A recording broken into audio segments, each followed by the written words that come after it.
Welcome y'all to DIY Food Plot Pro. Thank you so much for tuning in. Be sure to like and subscribe so that you know when our new content comes out. Today we're going to be talking about clovers. We're going to be talking about first-time DIYers. We're going to talk about frost seeding. We're going to talk about nurse crops. We're going to talk about fertility. We're going to talk about kill plots. We're going to talk about chemicals. The main thing we're going to talk about is the problems with clovers, why they don't make it. Why are our plots unsuccessful? There's two main reasons, and I'm going to tell you both of them today. We're also going to tell you what type of clovers to plant. There's so much information out there, but it's unbelievable how vague it all is. It doesn't tell you anything. It's got a guy out there spreading his seed, and he's telling you to plant clover, but he's not telling you what, he's not telling you how, and he's not telling you when. It's unbelievable the amount of information out there that is so vague, it doesn't really define things for you. Make your stuff foolproof, okay? And that's what we're here at DIY Food Plot Pro to do. We're gonna draw this out into easy steps that everyone can follow. You get out there, you make sure that you can remember all of them, pull up our channel, watch the video again. Okay, yeah, check, I'm good. Roll on back to the house. Okay, first starting today, frost seeding clover. I do not like frost seeding clover for new plots, okay? There's a lot of issues with that. I would much rather see you plant and try to establish a new crop in the fall, okay? Instead of trying to plant one in the late winter, early spring. There's a couple reasons for that. I'm gonna get to them later. This is a good plot for first-time DIYers. Management level is a 1 or 2 out of 10. Clovers are extremely easy, okay? They're not, you don't have to have tons of huge equipment to run them. This is a really good crop for your first time. For you guys that are a little more nervous about jumping into some of the more labor-intensive crops, clover is a good choice, okay? So, let's talk about some clovers. First off, we've got annuals and perennials. Annuals, what in the world's an annual? Annual's something that dies every single year. A lot of times our annual clovers will come back because they reseed. They drop their seed, they germ again, and they grow back the next year. Some do not, okay?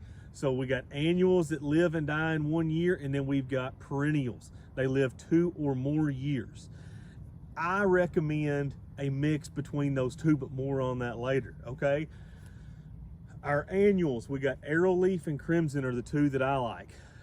Our perennials, we have ladino, durana, red clover, subterranean clover. We also have a lot of clovers that are, there's a few clovers that are biannuals. They live 2 years, okay?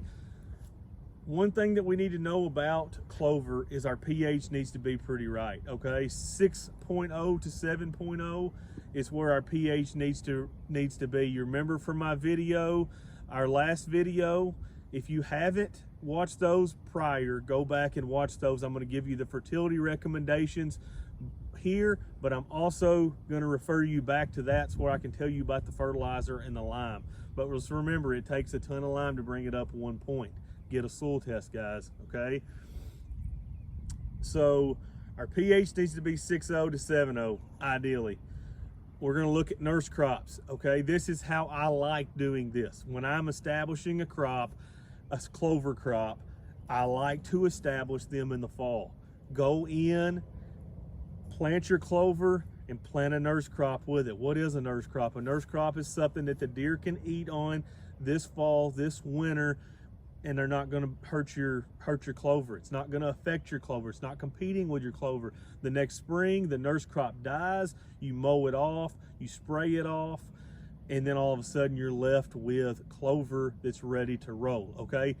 The reason that I like planting clover so good in the fall, weed competition is much, much lower in the fall, okay? In the spring, everything is trying to go all at once. In the fall, everything's kind of slowing down, okay? So we have a lot less weed pressure in the fall to compete with, which is important for clover.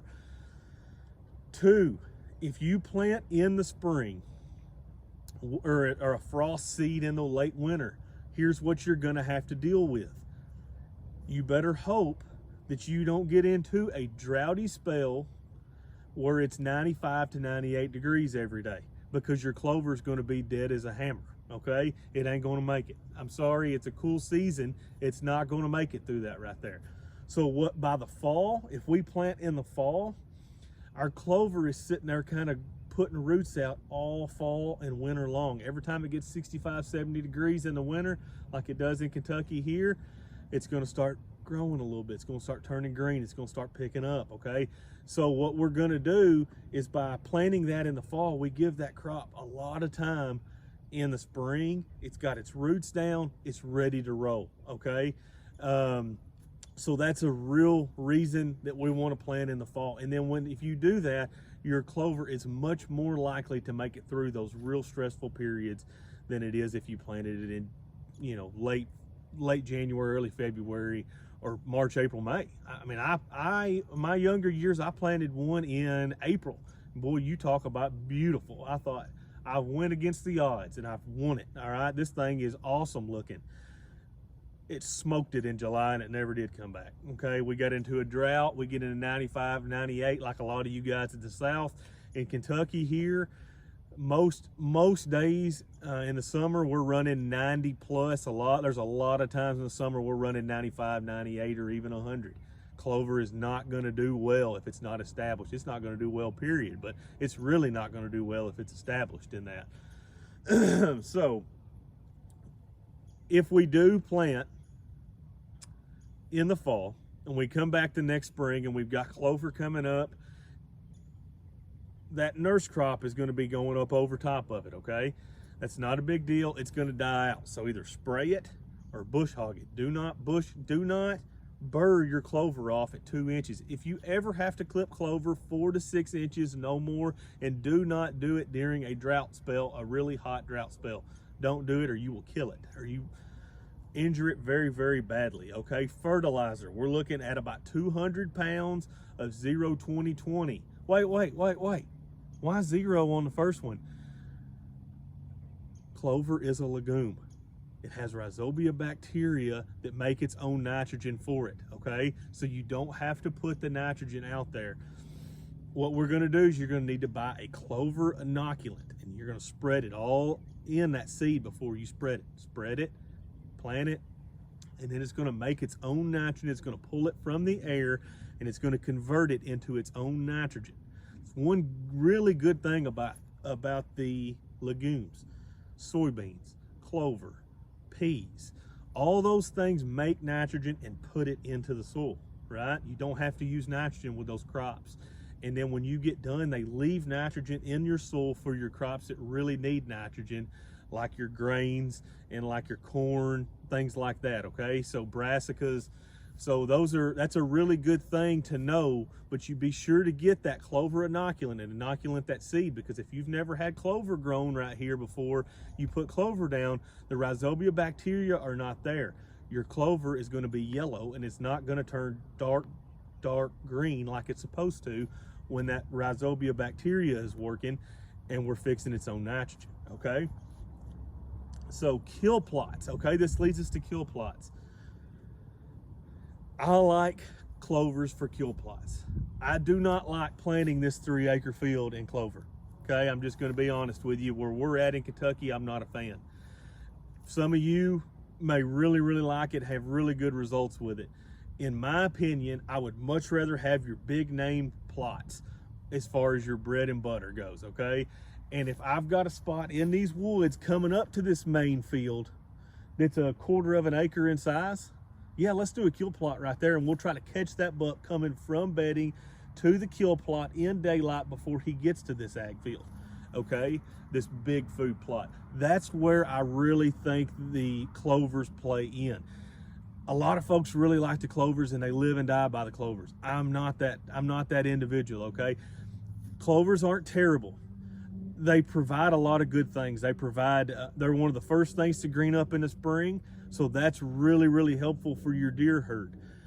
They also are really good for your turkeys. Okay, turkeys love a clover field. So they definitely have their advantages. For me, if I've got 2 acres to plant and that's all I've got to plant, clover is not what's going in that 2 acres, okay? It's just not going to for me. It's a decent pull, but around here in Kentucky, everybody and their brother has a clover plot, and most of the time, they're not all that good. You're trying to give deer something during the time of the year that they've already got something. Clover's really good spring, fall. There's tons and tons and tons and tons of food there that time of year, even during the summer, okay? We're not trying to feed them during the summer.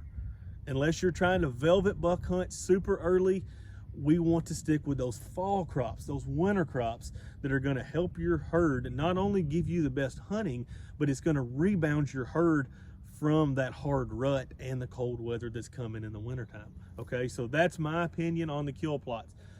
If you're gonna plant a kill plot, I recommend Durano and Ladino clovers. They grow pretty well in shade and they're pretty solid. They can handle wet ground, okay? So I really like those spots for a kill plot, or those seeds for a kill plot. You know, if you, like I said, if what we were talking about earlier, if you have a little hole somewhere that's a really small patch that you just want something green in, I don't know how to pronounce it, but the subterranean clover or whatever, that's supposed to be really good in the shade. I've never grown any of that, to be honest with you, but that's a really good shade type variety. So it's definitely got its uses, okay, as far as kill plots go. Our seeding rate is looking at about 12, 15, maybe 20 pounds an acre. I've always been, I'd rather be a little thick as a little thin, but that's where your frost seeding comes back in. If you are thin, right, you do this in the fall and then you're looking at it this winter and you're like, man, it's just a little bit thinner than what I like. That's when your frost seeding is a go, okay? That's when you go out there and you thicken it up, right? You thicken it up on a freeze. It's freezing, it's thawing, it's expanding, contracting, and it's sucking that little bitty clover seed down in the soil. And then when the springtime comes, it's ready to go. And the sun's not sitting there baking it. If it kills it, you get in a drought, you've still got a lot of clover out there, okay? If not, then all of a sudden your clover fills in and it looks really, really good. Okay, so we're talking 12 to 20 pounds of clover, right? And that's going to, for me, that's going to be, I'm going to tell you to mix in a bunch of varieties, okay? I'll tell you what I like, you do what you want to do, okay? You don't have to take my word for this clover if you don't want. Do your own research, figure out what you like in your area. I'm telling you what is grown in our area, what does the best, and we're going to put 40 to 50 pounds of nurse crop with it. So if you want to put oats, you want to put wheat, you want to put rye, any of that stuff you can put in there with it that will die off next spring, okay? So what I'm going to put is red, which is a perennial. I'm going to put Ladino, which is a perennial. I'm going to put Durano, which is a annual. I'm going to put, a perennial. And then Arrowleaf is an annual and Crimson is an annual, okay? So that's the mixture that I'm going to do for mine. And then I'm going to put 40 to 50 pounds of nurse crop in there to hopefully successfully raise that through the fall, through the winter to the spring. Like I said, guys, it's not my preferred food source. I'm not saying that you can't kill a good deer off of it. It's got its place. If you've got a lot of acres and you have a whole bunch of what I consider the preferred food sources, then clovers might be a really good choice to help your turkeys, to help them early spring, help your deer early spring, a few times during the winter. But I mean, I much rather would prefer the big name food sources that we're going to talk about. So with that, we're going to talk about the chemical side of it. How do we keep our clover clean? Well, the best way to keep your clover clean is like what I said, to do in the fall. If you plant in the spring, you're going to be fighting it all year long, okay? Every time it starts to rain, that stuff's going to keep on growing. And as your clover gets further established, it's going to start putting nitrogen in the ground, which is going to make your grass and your weeds explode, right? Let's do this in the fall. We'll get our thick stand over winter time. By next spring, we won't have to fight. We've already got an established clover plot that's shading everything out. That's what we're looking for. But if we do have to spray, clethodim is what we spray, okay? That will kill your grasses. It's not going to do anything for your weeds, okay? I'm not going to recommend anything for the weeds because I have never used the recommended weed killer for this stuff. I don't believe in it yet because I've never used it. I have used clethodim and it works. Now, the question with clethodim is, for me, myself, this is just my experience. I'm not dogging the chemical. I think it's a great chemical. You got to get it when it's small. Don't let that grass get this tall and try to spray it with clethodim. I've had issues with it when you let it get really tall, okay? That's the active ingredient, is clethodim. That's what we've talked about today, is all the clovers. I hope you've enjoyed this this segment. We've got a really exciting segment that I'm actually working on right now, and I can't wait to share that with you. Hopefully I'll release that next week. I've got to get a lot of data on that. I'm doing some experiments around here on my own land. I'm trying to figure out questions that I have that I'm sure that you have as well. So like and subscribe. That video coming out next week is going to be absolute fire, and I think that's going to answer a lot of questions that we as hunters have been asking, been wondering. Well, I did the research, I put the experiment in, and we're gonna find the answers out to all those questions that we want to know.